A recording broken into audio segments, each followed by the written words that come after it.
Mazdaspeed. Mazda Mazdaspeed 3.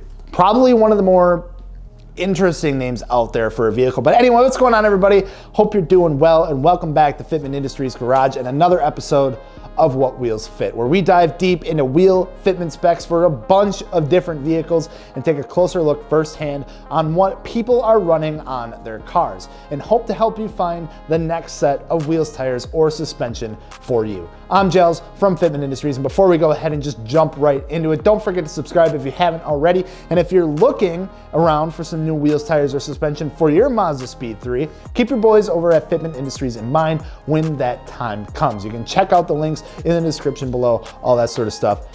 Anyway, the Mazda Mazdaspeed 3 saw its introduction to the world with its 2007 model year and quickly came to the attention of those who were looking to get their hands on a hot hatch that wasn't, European. Even though production ended in 2013, the car's 263 horsepower and the 6-speed manual transmission, really grabbed the attention of a lot of car enthusiasts for many years to come. Landing us to where we are today, where you're looking for some aftermarket goodies for your car and been trying to figure out what exactly is going to fit and look best as far as wheels, tires, or suspension. Well, you've come to the right place, my friend, because we have an online fitment gallery loaded with Mazdaspeed 3s, where we are going to pull some of those cars for today and go over some different types of setups of fitment to help you on your journey to find the perfect setup for your Mazdaspeed 3. So what we're gonna do is break up these cars into a few different categories, from your everyday daily driving setup to something a little more aggressive, and then finally, just balls to the wall, widest, lowest, and craziest setups that we see. So let's go ahead and kick it off with our first category, which is going to be something for those that want something aftermarket, want to change the look, but to be able to drive their car a ton and rely on it everywhere you go. So you don't want to have to worry about rolling fenders or having rubbing issues or anything like that. First up in this category, we have a 2008 with some Enkei RPF1 wheels, 18x8 plus 45. Now these are wrapped in some BFGoodrich G-Force Comp 2 all seasons with a size of 215/45.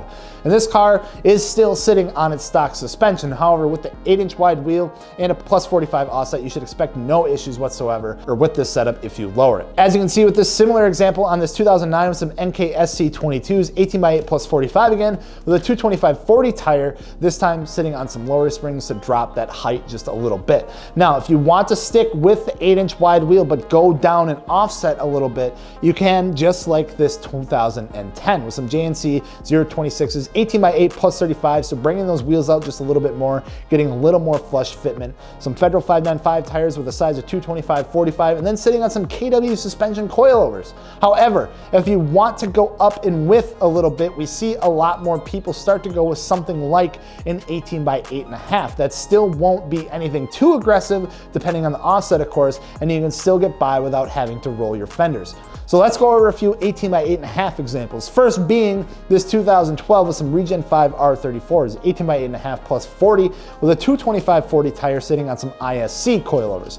Now, going up and width here really limits you to your offset if you're trying to get by without rolling fenders. A plus 40 is probably about as low as you're going to want to go with something like an 8.5 on these cars, just because of that fitment. Once you start getting into the plus 38, the plus 35, and the plus 33, fender rolling becomes pretty much a must at that point, which is a perfect transition into our next set of cars that at the very least will require some fender rolling or some other suspension mods to get them to fit. A bit more of an aggressive fitment, but if that's something that you're going for, then perfect. To start off this next category, we have this 2012 with some work Kawamis, 18x8.5 plus 38. 245/40 for the tire, sitting on some scale suspension coilovers. Very, very flush fitment with this setup with still a pretty decent tire. Looks really proper, and I think it looks really good. But like I said, fenders will have to be rolled. Moving on to this red 2010, and to close out the 18x8.5 selection of wheels, we have an 18x8.5 plus 35 Avid 1 AV20 with a 215/40 tire, and then sitting on some BC Racing coilovers. So dropping that offset even just a little bit more. Now, even though the 18x8.5 seems to be one of the more popular options that we see for these cars, we do see some 18x9s popping up as well, and they are running a pretty similar offset. As we can see with this 2010 with some concept KMPs, 18x9.5 plus 35 with a 245/40 tire, and then sitting on some Eibach lowering springs. We also have this 2009 with some Enkei RPF1s, 18x9 plus 38 with a 225/40, sitting on some H&R coilovers. So both pretty similar sizing, one with more of a meatier tire, and then the other one going a bit smaller with the tire size. So overall, if you're looking for something that is going to get you by for everyday driving, or an 18x8.5 with a plus 35 up to like a plus 40 offset will land you right where you need to be. However, we won't just end it there, because we always like to close out these videos by going over some of the craziest setups that we see in the gallery, because why not? Let's do it. These cars will have just extensive modifications, to say the least, to get their wheels to fit, whether that's trimming, fender rolling or pulling,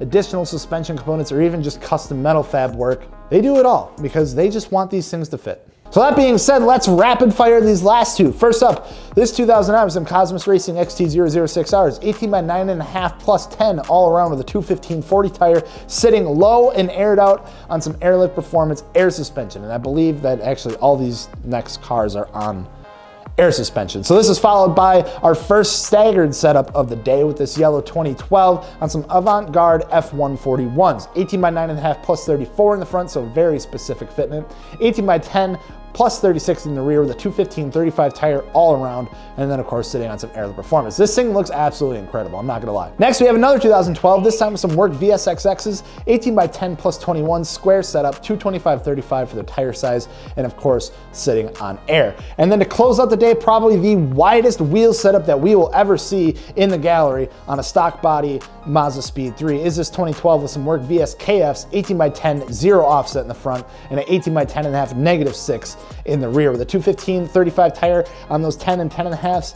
Just a massive stretch, and as you guessed it, sitting on air. But that's gonna wrap it up for today. Hopefully it helped you guys out in your search to find some new wheels, tires, or suspension for your Mazda Speed 3.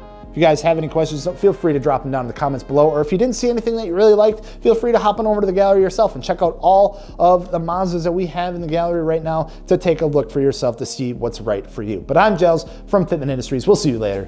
Peace.